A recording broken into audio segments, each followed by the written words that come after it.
ہمارے چینل میں خوش آمدید۔ یہ کہانی سدرا نے ہمارے ساتھ شیئر کی ہے۔ یہ ایک ایسی کہانی ہے جو ہمیں سوچنے پر مجبور کرتی ہے کہ واقعی حسد کرنے والے لوگ کسی بھی حد تک جا سکتے ہیں، کسی کو پاگل کر سکتے ہیں یا غیر مرئی طریقے سے مار بھی سکتے ہیں۔ کہانی شروع کرنے سے پہلے اگر آپ کے ساتھ یا آپ کے کسی جاننے والے کے ساتھ اللہ نہ کرے اس طرح کا کوئی واقعہ پیش آیا ہو تو آپ ہمارے دیے گئے ای میل ایڈریس پر شیئر کر سکتے ہیں۔ ای میل ایڈریس ڈسکرپشن میں بھی دیا گیا ہے۔ اگر آپ نے ہمارے چینل کو سبسکرائب نہیں کیا تو سبسکرائب کریں، بیل آئیکن پریس کیجئے، کہانی پورا سنیے گا، اور اگر کہانی پسند آئے تو لائک اور شیئر کرنا مت بھولیے گا۔ تو چلے کہانی شروع کرتے ہیں۔ میرا نام سدرا ہے، میں آزاد کشمیر پاکستان سے ہوں۔ میرے ابو ایک جانے مانے اور کمیونٹی کے ہیڈ تھے، اس لیے ہمیں بہت اسپاٹ لائٹ ملتی تھی، لیکن اس سب کے ساتھ بہت سے ایسے لوگ بھی تھے جو میرے ابو کے فیم اور سکسیس سے جلتے تھے۔ یہ واقعہ میرے بھائی کے ساتھ پیش آیا تھا۔ میرا بھائی احمر جو مجھ سے 1 سال بڑا ہے، بہت کیئرنگ نیچر کا ہے۔ وہ یہ نہیں دیکھتا کہ سامنے دوست ہے یا دشمن، وہ سب کی مدد کرتا ہے، اس لیے اکثر اسے مشکلات کا سامنا کرنا پڑتا ہے۔ یہ واقعہ ان دنوں کی ہے جب میں 8 کلاس میں تھی اور بھائی 9 کلاس میں تھا۔ اچانک بھائی عجیب سا ہو گیا۔ وہ میری امی سے لڑتا، انہیں برا بھلا کہتا۔ اس کی باتیں ایسی تھی جیسے وہ پاگل ہو گیا ہو۔ وہ 1 منٹ کے لیے بھی چپ نہیں ہوتا، بس بولتا رہتا اور صرف امی سے ہی لڑتا، صرف امی کو ہی برا بھلا کہتا اور نان اسٹاپ بولتا، لٹرلی چپ ہی نہیں ہوتا۔ پر یہ سب شروعات تھی، ہمیں اندازہ بھی نہیں تھا کہ آگے جا کر اور بھی برا ہونے والا ہے۔ یہ سب ہر دن کے ساتھ بڑھتا گیا۔ بھائی نے کھانا پینا چھوڑ دیا۔ اسے جب امی کھانا دیتی تو وہ کہتا، یہ کیوں بنایا ہے، میں یہ نہیں کھاؤں گا، اور پلیٹ اٹھا کر دیوار پہ مارتا۔ پھر آہستہ آہستہ اس نے خود کو نقصان پہنچانا شروع کیا۔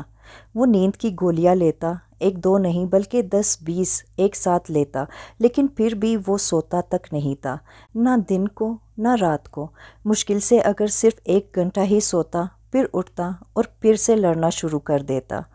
اس کی حالت بہت خراب ہوتی جا رہی تھی، لیکن ہمیں سمجھ نہیں آ رہا تھا کہ اسے کیا ہوا ہے اور کیوں ایسا کر رہا ہے۔ کچھ دن اور گزر گئے تو اب بھائی نے خود کو اور نقصان پہنچانا شروع کیا۔ اب حالات اور خراب ہو گئے۔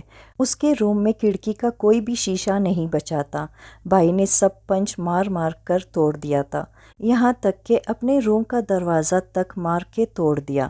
یہاں تک کہ برتن، گلاس، پلیٹس، کیٹلز سب اٹھا اٹھا کے مارتا، سب توڑتا۔ وہ بالکل پاگل ہو گیا تھا۔ ایسا لگتا کہ وہ اپنے اختیار میں نہیں ہے۔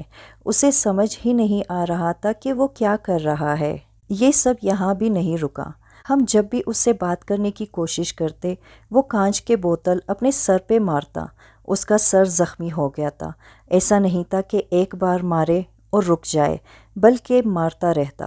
کئی بار اس کی ٹریٹمنٹ کروایا، پھر بعد میں پھر یہی کرتا۔ اپنے ہاتھ پہ کٹس مارتا۔ اس کی کوہنی سے لے کر کلائی تک بہت سارے کٹس تھے۔ اس کی حالت اتنی خراب تھی کہ اس کے ڈر سے گھر میں موت جیسی خاموشی تھی۔ کچھ پتہ نہیں تھا کہ اب وہ کیا کرے گا۔ وہ بالکل اپنے ہوش میں نہیں تھا۔ ابو ان دنوں کام کے سلسلے میں شہر سے باہر گئے تھے، اس لیے امی نے انہیں کچھ نہیں بتایا بھائی کے بارے میں۔ میری یہ حالت تھی کہ جب اسکول سے چھٹی ہوتی تھی تو میرا دل ہی نہیں کرتا تھا گھر جانے کا۔ گھر سے خوف آنے لگا تھا۔ ہمیں امید تھی کہ وہ ٹھیک ہو جائے گا، مگر اور زیادہ اس کی حالت خراب ہو رہی تھی۔ ایک دن میرے ابو کی کزن ہمارے گھر آئی۔ انہوں نے بھائی کی حالت دیکھی تو امی کو ڈانٹنے لگی۔ انہوں نے امی سے کہا، آپ کو دکھتا نہیں ہے کہ یہ سب نارمل نہیں ہے؟ آپ کو کسی مولوی کے پاس جانا چاہیے۔ میری امی نے کہا کہ انہیں کسی مولوی کا نہیں پتہ تو وہ کس کے پاس جائے۔ میری امی کسی مولوی کے پاس جانے سے ہیزیٹیٹ کرتی۔ پھر آنٹی نے امی سے اجازت لی کہ اگر ان کی اجازت ہو تو وہ جائیں۔ امی نے اجازت دے دی۔ اگلے دن آنٹی گھر آئی۔ انہوں نے بتایا کہ بھائی پہ بلیک میجک یعنی کالا جادو کیا گیا ہے، اور یہ جادو اس طرح سے کی گئی ہے کہ احمر کو اپنی ماں سے نفرت ہو جائے اور احمر پاگل ہو جائے۔ جس نے بھی یہ کیا ہے اس نے کھانے والی چیز میں کچھ ملا کر احمر کو کھلایا ہے، اور مولوی صاحب نے جادو کرنے والی کے بارے میں کچھ ہنٹس دیے کہ وہ ایک عورت ہے، اس کی ہائٹ اتنی ہے، اس کی آنکھیں، اس کے بال ایسے ہیں۔ ان سب سے ہمیں پتہ چل گیا کہ وہ کون ہو سکتی ہے۔ مولوی صاحب نے بتایا کہ وہ عورت میری امی سے بہت حسد کرتی ہے، اس لیے ان کے بیٹے کو ہی ان کے خلاف کر دیا۔ اور مولوی صاحب نے بتایا کہ اگر اب بھی آپ یہاں نہ آتی تو احمر کی جان بھی جا سکتی تھی، کیونکہ وہ عورت صرف میری امی کو تکلیف دینا چاہتی ہے۔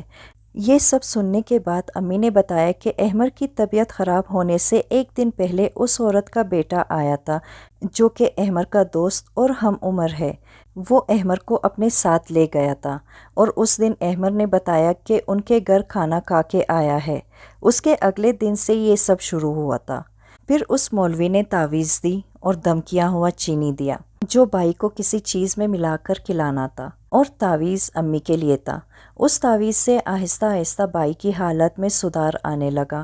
یہ سب 1 ہفتہ یا 10 دن چلا تھا اور اس 1 ہفتے میں بھائی سوکھ کے کانٹا ہو گئے۔ ان کی آنکھیں اندر دسی ہوئی تھی اور بہت کمزور ہو گئے تھے، لیکن دعا اور تعویذ سے وہ بہتر ہونے لگے۔ ٹھیک ہونے کے بعد ایک دن بھائی نے بتایا کہ انہیں امید ہی نہیں تھی کہ وہ ٹھیک ہو جائیں گے۔ انہیں لگتا تھا کہ وہ زندہ ہی نہیں بچیں گے، اس لیے انہوں نے اپنے لیے قبر تک خرید لی تھی۔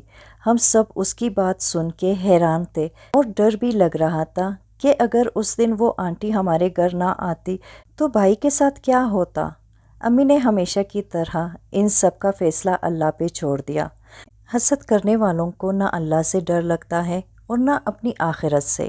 کبھی کبھی لوگ حسد میں اس حد تک چلے جاتے ہیں کہ انہیں قاتل بننے سے بھی ڈر نہیں لگتا۔ نہ ان کے دل میں خوف خدا ہے، نہ آخرت کا ڈر۔ اللہ سب دیکھ رہا ہے، وہ بہتر فیصلہ کرتا ہے اور انتقام لیتا ہے۔ اس عورت کی حالت ایسی ہے کہ خود سے پانی تک نہیں پی سکتی، بس بستر پر پڑی رہتی ہے۔ بے شک اللہ کی لاٹھی بے آواز ہے۔ تو یہ تھی آج کی کہانی۔ مجھے امید ہے کہ آپ لوگوں کو یہ کہانی پسند آئی ہوگی۔